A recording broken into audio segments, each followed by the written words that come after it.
Le Sénat, l'espace 47, reprend ses activités, à savoir l'invitation du professeur Mamadou Koulibaly, ici au 47. À sa suite, il y a eu le président Ouattara Nyosié du RPP. Le samedi qui va suivre le 21 juillet, là, nous recevons Kwadjo Kona Bertin d'IKKB du PDCI RDA.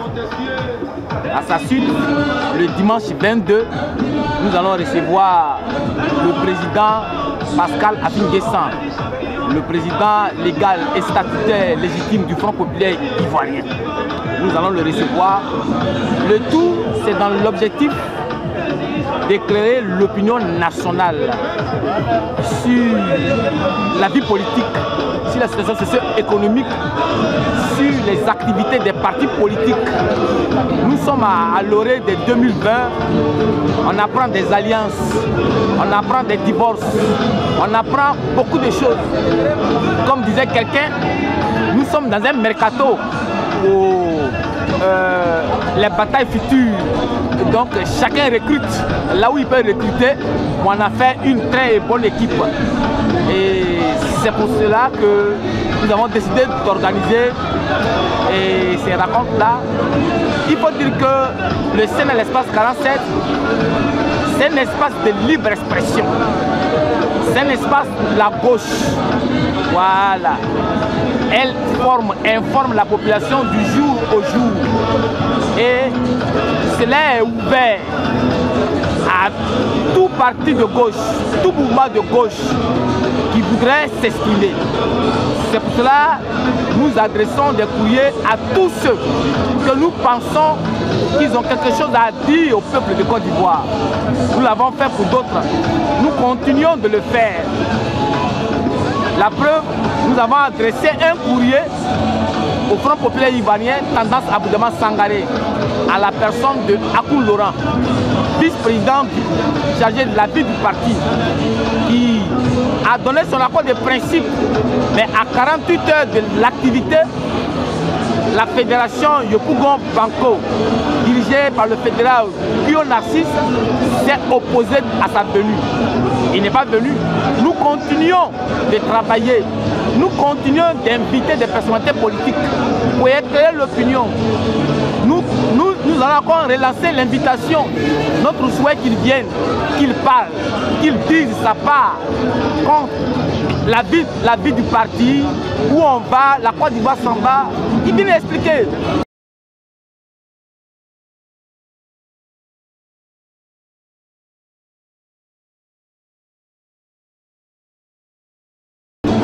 Ce qui se passe au Front populaire ivoirien, c'est des choses qui se passent dans tout parti politique. Il y en a eu au PDCI, il y en a eu sous d'autres cieux. Ce n'est pas nouveau au Front populaire ivoirien. Mais sachant bien que le Front populaire ivoirien, le parti de Laurent Gbagbo, c'est un parti des intellectuels, c'est un parti des hommes sages et intelligents. Je suis convaincu d'une chose, nous traversons une situation un peu difficile parce que c'est une guerre de positionnement. Oui. La crise qui a lieu au FPI est une guerre typiquement de positionnement. Alors, je suis convaincu d'une chose, qu'elle va se résoudre. Elle va se résoudre. C'est vrai, depuis 2014, la crise a déclenché. Laurent Gbagbo a souhaité un congrès unifié, ce qui n'a pas eu lieu. Ce qui n'a pas eu lieu. Aujourd'hui, il y a des activités diverses. Une fête des libertés à Gagnoua, une fête des libertés à Abidjan. Un congrès aura lieu du 28 au 29 au Palais de la Culture par le président Afin-Guessan. Un autre congrès aura lieu à Moussou, à Bonoua, par le camp Sangaré. Convaincu d'une chose, c'est que à la fin ils vont se réunir. Parce que c'est une guerre de positionnement. Et ça arrive à tout le monde. Moi je voudrais appeler les uns et les autres hein, à mettre un peu d'eau, pour ne pas dire beaucoup d'eau dans leur pain. Voilà. Qu'ils pensent à la souffrance des Ivoiriens, qu'ils pensent à la souffrance des militants. Quand ils appellent, qu'ils répondent, qu'ils pensent à eux, qu'ils essaient de régler cette affaire. Parce que quand le Front populaire ivoirien même sera uni, nous serons forts. Et quand nous serons forts, nous pouvons appeler à des alliances. Des alliances parce que 2020 est en face de nous.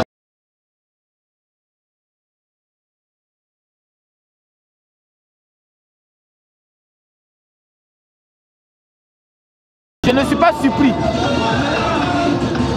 C'est Ali Baba et ses 40 voleurs. Ouattara et ses voleurs. Ouattara n'a jamais été élu. Ouattara a été, je dirais, imposé par l'Occident, par la France, pour leurs intérêts.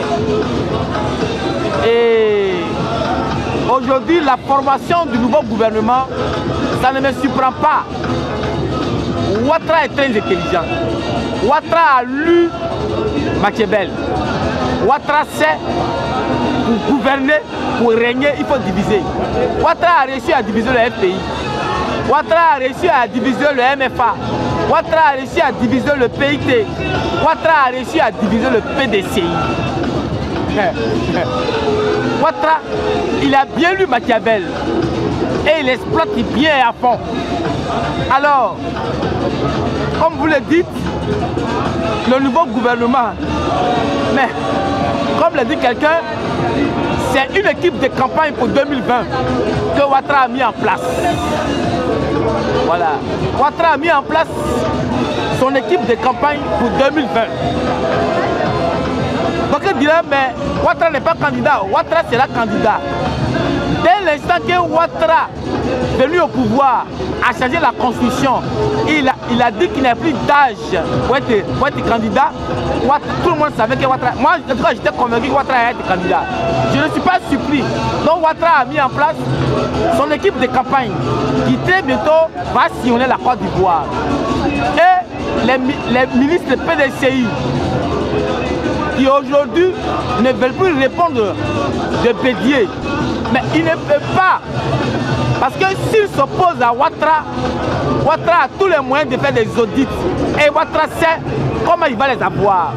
Donc de peur d'être allés en prison, de peur d'être spoliés de tout ce qu'ils ont comme bien, ils ne peuvent pas quitter Ouattara. Ils sont obligés d'être avec Ouattara.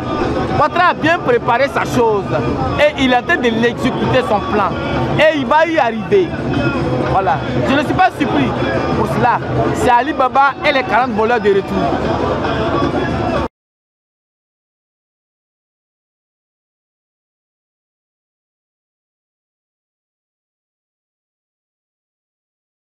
Pour cette raison, le Sénat de l'espace 47 a pris sur la responsabilité d'inviter Kouadio Kona Bertin dit KKB pour qu'ils viennent le samedi ici, à cet espace 47, pour nous expliquer la crise au PDCI. Mais moi, en tant qu'Ivoirien et militant du FPI, j'étais convaincu que ça allait arriver. Et je ne suis pas surpris. Voilà. Nous qui sommes allés à l'école de Laurent Gbagbo, nous n'étions pas surpris. Parce que le temps était notre nom de Dieu. Écoutez, c'est la France qui a mis en place le RHDP. À sa tête, Alassane Dramane Ouattara, un seul objectif, s'unir, tout sauf le Gbagbo. C'était tout. C'était une union, c'était pas une union d'amour, c'était une union de haine. Mais la haine, là, elle va durer combien de temps? C'était une union de mensonges, une union de tromperie, une union de vengeance. Ça ne peut pas prospérer jusqu'à l'éternité. 7 ans, c'est même trop. Et dans cette union, des promesses ont été faites. Tu prends aujourd'hui, je prends demain, l'autre prend demain comme si c'était une tontine. Mais la Côte d'Ivoire est tombée. Mais ce sont ces promesses-là aujourd'hui que Alassane Dramane Ouattara ne peut pas tenir. Voilà. Parce que l'heure est venue de faire la passation au PDCI. Mais il refuse de passer la passation au PDCI. Nous, en tant que militants du Front populaire ivoirien, nous nous réjouissons. Parce que l'heure est arrivée, comme l'avait dit Laurent Gbagbo, l'heure est arrivée pour que les Ivoiriens, comme moi, Boiseau, qui ont un village, qui ont une mère, un père ivoirien, et là, se retrouvent. Je me dis quoi? Ce qui arrive, ça permettra aux Ivoiriens de se retrouver. Oui, parce que j'ai des informations. Non, j'ai des informations qui circulent que des approchages se font entre le Front populaire et le PDCI RDA. C'est tant mieux. Si les Ivoiriens peuvent se retrouver, se mettre ensemble pour former une coalition nationale pour enlever Ouattara au pouvoir, c'est tant mieux pour moi. Mais je suis convaincu, c'est un chemin de non-retour. Parce que Ouattara ne lâchera pas prise, et puis Dieu non plus ne va pas accepter. Alors je suis convaincu et que c'est un chemin de non-retour. Quant aux ministres en question, ils sont obligés d'aller au golf. Personne n'ira à Yamoussoukro, en aucun cas. Parce qu'ils veulent préserver leur poste. Mais ce qu'ils oublient, c'est que Ouattara est en train de les leurrer.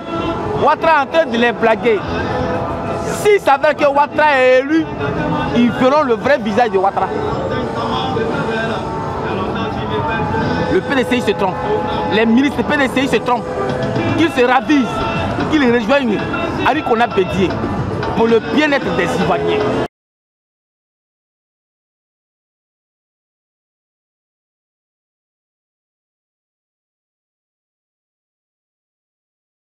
Je pouvais acclamer pour dire, enfin, non seulement j'acclame pour ceux que Ouattara déguerpit, mais j'acclame pour Ouattara aussi. Ce sont les mêmes quartiers, les 52 quartiers qui hier, lorsque les patriotes dans les rues voulaient que la Côte d'Ivoire nous retienne, ce sont ces mêmes quartiers précaires que Ouattara utilisait pour nous traquer. C'est dans ces quartiers précaires la rébellion a été hébergée. Je te donne l'information. Au cimetière de Port-Boué, c'est là-bas l'ONUCI partait déposer les armes. Et ceux qui ont été déguerpis à Port-Boué, à 90% des militants du RDR, c'est des rebelles. C'est là-bas qu'ils vivaient, dans ce quartier précaire. Et ils venaient récupérer les armes au cimetière pour combattre, pour se battre même contre les étudiants. Je connais l'histoire de Port-Boué. Donc les quartiers que Ouattara a ciblés là, Ouattara les connaît mieux. Ce sont des quartiers de cache d'armes. Donc il a peur que les mêmes quartiers là se retournent contre lui. Et c'est pourquoi, avant les élections, Ouattara voulait déguerpir tous ces quartiers. Parce qu'il sait ce qui sort de ces quartiers. Il sait ce qu'il y a dans ces quartiers. Parce que Ouattara a dit à ses militants et à ses combattants hier de ne pas rendre les armes. Et donc, ces quartiers précaires-là sont habités par ces ex-combattants qui toujours ont des armes, mais qui ne sont plus en odeur de sainteté avec Ouattara. Alors, le mieux, c'est de déguerpir ces quartiers, c'est de casser ces quartiers, c'est de détruire ces quartiers. Parce que c'est là-bas habitent ces ex-rebelles, ses propres combattants, c'est dans ces quartiers qu'ils habitent. C'est pourquoi Ouattara veut les détruire. Moi, Boiseau, militant du FPI, patriote, je suis heureux parce que c'est ce qu'ils ont fait hier là qui les rattrape. Moi-même, je félicite Ouattara, je l'encourage. À Dambata, je les détruis. À Dambata, il détruit ces quartiers. Il y en a assez à Bigan. Lui, il les connaît mieux. Ouattara les connaît mieux. C'était des quartiers de cache d'armes que Ouattara. Aujourd'hui, s'il les détruit, moi je suis heureux. Je suis heureux. Qu'il les détruit davantage. Maintenant qu'il dorme au cimetière, Ça fait mal. Humainement parlant, ce n'est pas bien. Mais mon frère, à la guerre comme à la guerre. Voilà. À la guerre comme à la guerre. Voilà. C'est tout. À la guerre comme à la guerre. Voilà. Que Ouattara les déguerpit. D'ailleurs, ces quartiers ne sont pas habités par les Ivoiriens. Des Ivoiriens que je connais n'habitent pas ces quartiers. C'est des quartiers habités par des rebelles. Que Ouattara avait déporté du Burkina, du Niger, du Mali, du Sénégal et de la Guinée. C'est dans ces quartiers précaires qu'il les a disposés. Et c'est là-bas qu'on leur a fourni des armes pour combattre contre les Ivoiriens. Aujourd'hui, ceux-là ne sont plus en odeur de sainteté avec Ouattara. Donc il est déguerpi. Je suis heureux.